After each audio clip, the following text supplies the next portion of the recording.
Nice to finally meet you, man. I feel like I've known you for about 8 months now, and I finally just put it all together, I guess. Well, it's very nice to meet you as well. Thanks for joining me today. Oh no, absolutely, my pleasure, man.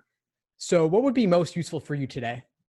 Well, I've kind of plateaued a little bit. I've been studying the LSAT for about 8 months now. I've been using your channel almost exclusively. I've seen the resources, and you've had several admission counselors, so I think I have a great understanding. It's just the timing and just kind of like to polish my LSAT skills. I've scored between untimed. I've scored up to a 170 on a few occasions, but normally under time conditions, I'm a high 150s and low 160s. And for me, I want to live up to my potential fully. So just to kind of, I guess, polish what I already have is what I need to work on. I have until November 25th, which is 14 days from now, but I am willing to retake it because that's something that you advise some of your students to doing if you feel like you could do better the second time around to do so. So that's where I'm kind of hoping to gain at least an initial year, and if possible, to follow up probably after the LSAT in November. Yeah, sure. Absolutely. Well, I'm glad my resources have been helping, and I'll do whatever I can to give you some guidance in these last couple of weeks. Now, with regard to timing, is that an issue you're facing on all sections or only certain sections? All sections. Logical reasoning is my probably strongest section, and logic games is either my worst or my best, just depending on what games I face. But yeah, so I'm kind of facing an uphill challenge in timing on all sections. I've kind of neglected that for the last probably 7 months, only because I wanted to get the understanding fully before I try to push the time. So I've been studying, been taking timed practice sections under time conditions recently, but I've only taken about 2 fully timed tests. Okay. So since you said logical reasoning is your strongest typically, let's start by talking about games a little bit. How many game sections have you done? Well, I've probably done about around 40 completed tests, so a lot. Fantastic. And have you taken my advice with regard to the order in which you approach the questions within a game?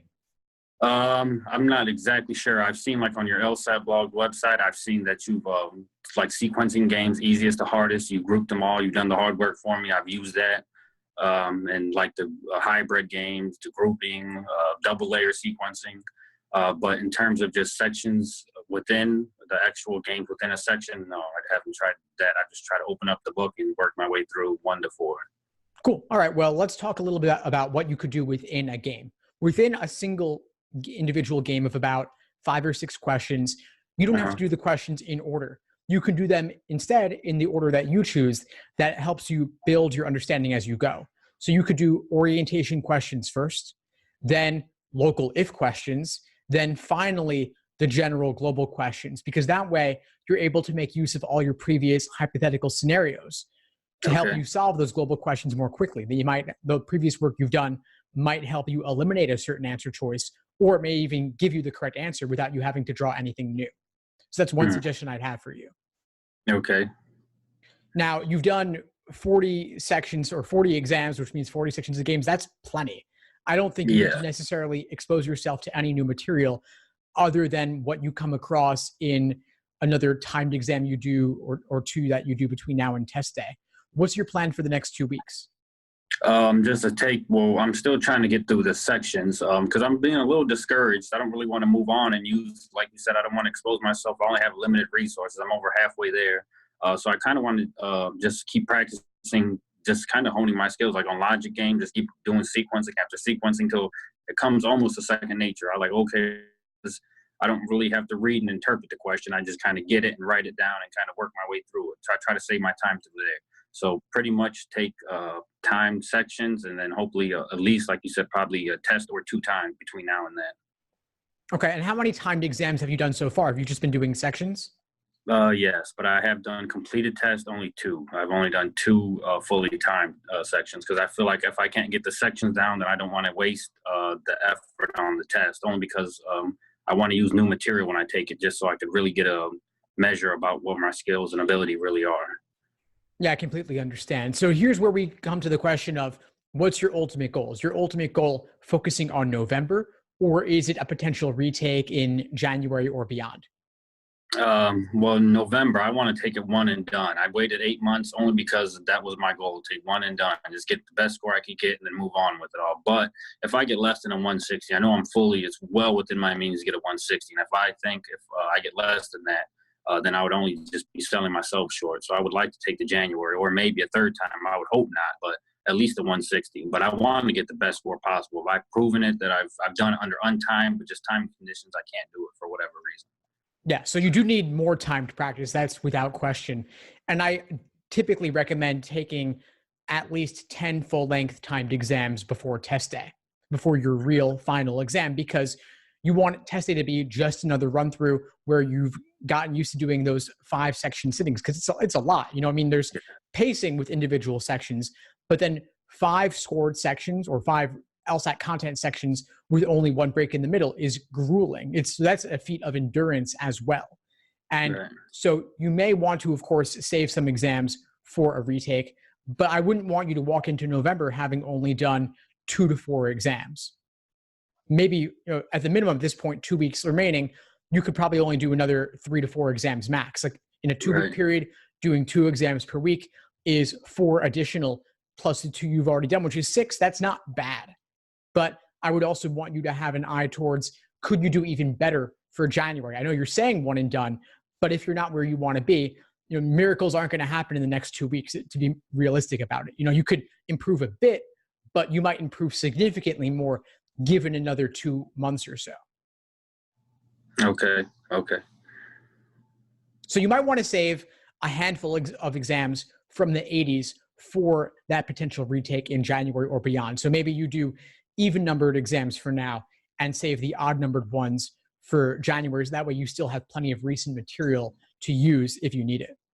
Okay. I haven't touched any of the 80s. 82 through 87, I haven't touched yet. I went through, literally started at 1, printed it out from a website from 1 and worked all my way through. I'm currently in the 30s. I went through the CD game, which was terrible for the logic game. I seen you talked about that one, and I see what you mean now. But yeah, I try to expose myself to all the older material before I went to recent, just in case. But that's because of your channel and your advice. So thank you.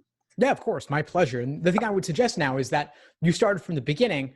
What I would also want you to consider is that the exam has evolved over time. And so going for a retake, you could focus on the newer material now because the exam does evolve over time. More recent is on average more relevant. So I wouldn't necessarily want you to do all the old stuff at the expense of the newer. So obviously you are where you are for November, I'd say do a couple of those exams in the 80s just so you see the most recent evolution of the exam.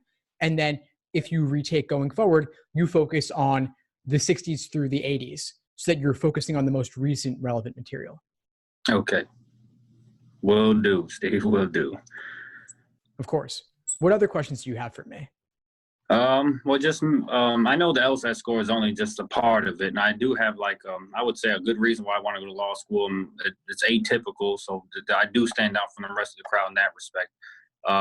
But as far as the letter of recommendation concerned, how much weight is typically given for people with experience? I've been working at a law firm for close to a year now. It's in litigation, so I do feel like I have some pull there. But could that potentially, if I'm lower than the 25 percentile in LSAT score applying to a school, would that help? Or how does that all factor together, I should say? It's hard to say because every school calculates things differently. They have their own unique admissions index.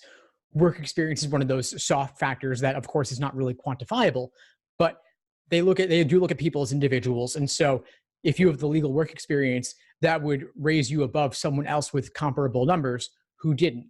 They do like to see work experience in general. And they also like to see it with regard to the legal field in particular, because that shows that you have real world exposure to what the practice of law is actually like, as opposed to idealistic or media-based portrayals of that. So it can only help. I would definitely get letters of rec talking about this, and you could even talk about it in your personal statement as well. Okay. All right, Steve. Well, hopefully I don't have to retake it in January, but if I do, then I'll surely try and look for maybe some of your private tutor sessions or maybe your classes that you hold. I'm based in Chicago, but I'd be more than happy to go to New York City to meet you if possible. I appreciate that. Well, I'd love to meet you as well.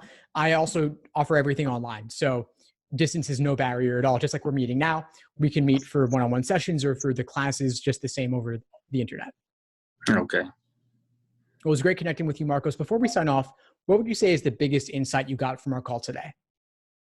Well, just the reassurance that even that the time exam, that in itself will help me probably get better. That my full potential could be realized if I just practice more on time tests and not just learning the materials. I honestly do feel comfortable with most of it. I just need to budget my time better, I feel.